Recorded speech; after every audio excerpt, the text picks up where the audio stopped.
ബിസ്മില്ലാഹിർ റഹ്മാനിർ റഹീം. Hello, welcome back. എന്തുണ്ട് വിശേഷം? എല്ലാവരും ഹാപ്പിയാണെന്ന് വിചാരിക്കുന്നത്. അപ്പോൾ ഇല്ലേ, നമ്മളിപ്പോൾ യൂട്യൂബൊക്കെ ഓപ്പൺ ആക്കി, ഇപ്പോൾ ദീപാവലിയല്ലേ, അപ്പോൾ എന്താ പറയുക, എവിടെ നോക്കിയാലും സ്വീറ്റാണ് കാണുക. അത് കണ്ടിട്ട് തന്നെ വീട്ടിലിരുന്ന് ഞങ്ങൾക്കൊക്കെ ഭയങ്കരമായിട്ട് ക്രേവിങ്സൊക്കെ വരും. അങ്ങനെ ഞാൻ കണ്ട ഒരു റെസിപ്പിയാണ് കേട്ടോ മോത്തിച്ചൂർ ലഡ്ഡു എന്ന് പറയുന്നത്. അപ്പോൾ ഞാൻ വിചാരിച്ചു അതുപോലെ തന്നെ ഒന്ന് ഉണ്ടാക്കാമെന്ന്. അപ്പോൾ ഞാൻ 2 കപ്പ് കടലപ്പൊടി എടുത്തിട്ട് അത് നല്ലോണം ഒന്ന് അരിച്ചെടുത്തിട്ടുണ്ട്. എന്നിട്ട് 1 കപ്പ് വെള്ളത്തിൽ നല്ല ഒരു കട്ടി പോലും ഇല്ലാത്ത അതിനൊന്ന് മിക്സ് ആക്കിയിട്ട് എടുത്തിട്ടുണ്ട്, ഒരു ലിക്വിഡ് ഫോമിൽ. എന്നിട്ട് അതിന് ഒരു പിഞ്ച് സോൾട്ടാണ് ഇട്ട് കൊടുത്തിട്ടുള്ളത്. എന്നിട്ട് കുറച്ച് ചൂടായ ഓയിലില്ല, അതിൽ നിന്ന് 1 ടേബിൾ സ്പൂണോളം എടുത്തിട്ട് അതിലേക്ക് ഒഴിച്ച് കൊടുത്തിട്ട് അതും കൂടി വീണ്ടും മിക്സ് ആക്കാം. എന്നിട്ട് ഞാൻ പൈപ്പിംഗ് ബാഗിലാണ് കേട്ടോ ഇതിപ്പോൾ ഉണ്ടാക്കാൻ പോകുന്നത്.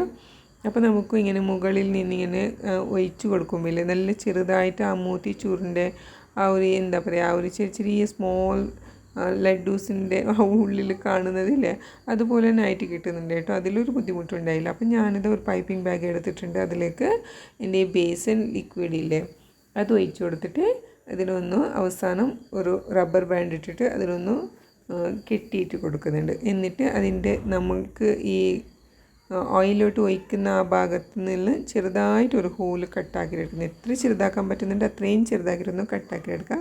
അപ്പോൾ ഇപ്പോൾ ഇവിടെ പൈപ്പിംഗ് ബാഗ് കറക്റ്റായിട്ടുണ്ട്. അപ്പോൾ ഇത് ഞാൻ നല്ല ഒരു മീഡിയം ചൂടിലുള്ള ഓയിലിലോട്ട് ഇതുപോലെ ഇങ്ങനെ ഒഴിച്ച് കൊടുക്കുന്നുണ്ട് കേട്ടോ. പിന്നെ കുറേ ഇതിലോട്ട് ഒഴിച്ച് കൊടുക്കാൻ പറ്റില്ല, അതുകൊണ്ട് തന്നെ കുറച്ച് മാത്രം ആദ്യം ഒഴിച്ച് കൊടുക്കുന്നുണ്ട്. എന്നിട്ട് ഒരു മീഡിയമിൽ വെച്ചിട്ട് മീഡിയമിൽ വെച്ച് കൊടുത്തിട്ട് ഇതൊന്ന് ഫ്രൈ ആക്കിയിട്ട് എടുക്കുന്നത്. ചെറുതായിട്ടൊരു ക്രിസ്പിനെസ്സൊക്കെ വരുന്നുണ്ട് കേട്ടോ. ആ സമയത്ത് ഇതിനെ കോരി മാറ്റാം. അപ്പോൾ ഇതിങ്ങനെ തന്നെ ഇപ്പോൾ 2 കപ്പ് ഞാൻ ബേസൻ എടുത്തത് കൊണ്ട് തന്നെ എനിക്കിതൊരു 10-12 വട്ടം ഞാൻ ഇങ്ങനെ ആക്കിയിട്ട് എടുത്തിട്ടുണ്ട് കേട്ടോ. കുറച്ച് മെനക്കെടണം. ചെറുതായിട്ട് ഇങ്ങനെ ചെറിയ തീയിൽ വെച്ച് കൊടുത്തിട്ട് നമ്മളിതൊന്നിങ്ങനെ ഫ്രൈ ആക്കിയിട്ട് എടുക്കണം. എത്രയും മുകളിൽ നിന്ന് ഒഴിച്ച് കൊടുക്കുന്നുണ്ടോ അത്രയും ചെറുതായിട്ടാണ് കേട്ടോ ഈ ബൂന്തിയൊക്കെ ഇതിൽ ഓയിലിലോട്ട് നമുക്ക് കിട്ടാൻ പോകുന്നത്. അപ്പോൾ അതൊന്ന് ട്രൈ ആക്കുക. ഇങ്ങനെ പൈപ്പിംഗ് ബാഗിലാക്കിയിട്ട് എത്ര മുകളിൽ നിന്ന് വേണമെങ്കിലും ഇങ്ങനെ ഒഴിച്ചെടുക്കാൻ പറ്റും കേട്ടോ.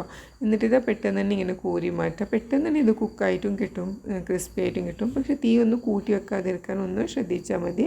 അങ്ങനെ ഇത് ഞാൻ ഒരുപാട് എല്ലാം ഇങ്ങനെ റെഡിയാക്കിയിട്ടുണ്ട്. അപ്പോൾ എനിക്ക് 2 കപ്പ് ബേസനിൽ ഇത്രയും ബൂന്തീസൊക്കെ കിട്ടിയിട്ടുണ്ട്. അപ്പോൾ ഇതിൽ ചെറിയ ചെറിയ കട്ടികളൊക്കെ ഉണ്ട്. ഞാൻ ആദ്യമായിട്ട് ഉണ്ടാക്കുന്നത്, അതുകൊണ്ട് തന്നെ ഞാൻ അത്ര എക്സ്പീരിയൻസ് അല്ലാത്തത് കൊണ്ട് തന്നെ ഇതിൽ വലുതൊക്കെ വീണിട്ടുണ്ട് ബൂന്തീസ്.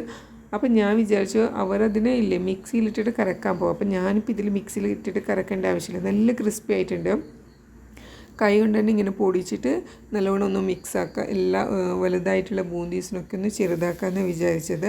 അങ്ങനെ ഇത് ഞാൻ കൈ കൊണ്ട് തന്നെ ഒരു കയ്യിൽ തന്നെയാണ് കേട്ടോ കുഴച്ചെടുക്കുന്നത്. ഇപ്പം നിങ്ങൾ എങ്ങനെയാണ് കാണുന്നത്, ഞാൻ അങ്ങനെ തന്നെയാണ് കേട്ടോ വീട്ടിൽ ചെയ്തിട്ടുണ്ടായിരുന്നത്. പിന്നെ ഇത് ഞങ്ങൾ കഴിച്ചിട്ടുണ്ടോ. അപ്പോൾ ഇവിടെ ഞാനിത് 2 കപ്പ് കടലപ്പൊടി എടുത്തതുകൊണ്ട് തന്നെ ഞാനിപ്പോൾ കുറച്ച് കുറവാക്കിയിട്ട് 1 കപ്പോളം പഞ്ചസാര ഇട്ട് കൊടുത്തിട്ട് 2 കപ്പ് വെള്ളം ഒഴിച്ച് കൊടുത്തിട്ട് അതൊന്ന് തിളപ്പിച്ചെടുത്തിട്ടുണ്ട്. അതിലേക്ക് കുറച്ച് റെഡ് കളറും കൂടി ഫുഡ് കളർ ആഡ് ആക്കിയിട്ടുണ്ടായിരുന്നു. പിന്നെ ഇതിലോട്ട് കുറച്ച് ഏലക്ക പൊടിച്ചതും കൂടി ആഡ് ആക്കിയിട്ട് ഒരു ഷുഗർ സിറപ്പ് ആക്കിയിട്ടുണ്ടായിരുന്നു. അതിലോട്ടും ഈ നല്ലോണം കുറച്ച് വെച്ചിട്ടില്ലേ ഈ ബൂന്തീസിന് ഇട്ട് കൊടുക്കുക. എന്നിട്ട് ആ വെള്ളമൊക്കെ വറ്റുന്നത് വരെ ഇങ്ങനെ ഒന്ന് ഇളക്കി കൊടുക്കുക. വെള്ളം വറ്റി കഴിഞ്ഞിട്ടില്ലേ നമുക്കിതൊന്ന് തണുക്കാനായിട്ട് വെച്ച് കൊടുക്കാം. അങ്ങനെ തണുത്ത് കഴിഞ്ഞപ്പോൾ അത് നല്ലോണം കട്ടിയായിട്ടുണ്ടായിരുന്നു.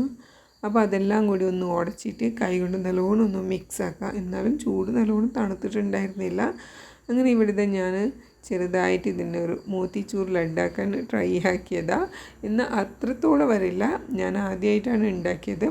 ഇന്ന് കുഴപ്പമില്ലാത്ത രീതിയിലുള്ളൊരു മോത്തിച്ചൂർ ലഡ്ഡായിട്ടുണ്ട്. പെട്ടെന്ന് നമുക്ക് ക്രേവിങ്സൊക്കെ തോന്നിയ കുറച്ച് സാമഗ്രീസൊക്കെ വെച്ച് കൊടുത്തിട്ട് നമുക്ക് നമ്മുടെ വീട്ടിൽ തന്നെ ഹെൽത്തി ആയിട്ട് കുറച്ച് ഐറ്റംസൊക്കെ നമുക്ക് ഉണ്ടാക്കാനും പറ്റും. അപ്പോൾ ഇപ്പോൾ ഇവിടെ ഞാൻ എൻ്റെ ഈ വീഡിയോസ് വൈൻഡപ്പ് ആക്കുക. നിങ്ങൾക്ക് ഇഷ്ടമാവുകയാണെന്നുണ്ടെങ്കിൽ സബ്സ്ക്രൈബ് ആക്കുക. അപ്പോൾ എൻ്റെ ഇന്നത്തെ വിശേഷം ഇത്രയേ ഉള്ളൂ.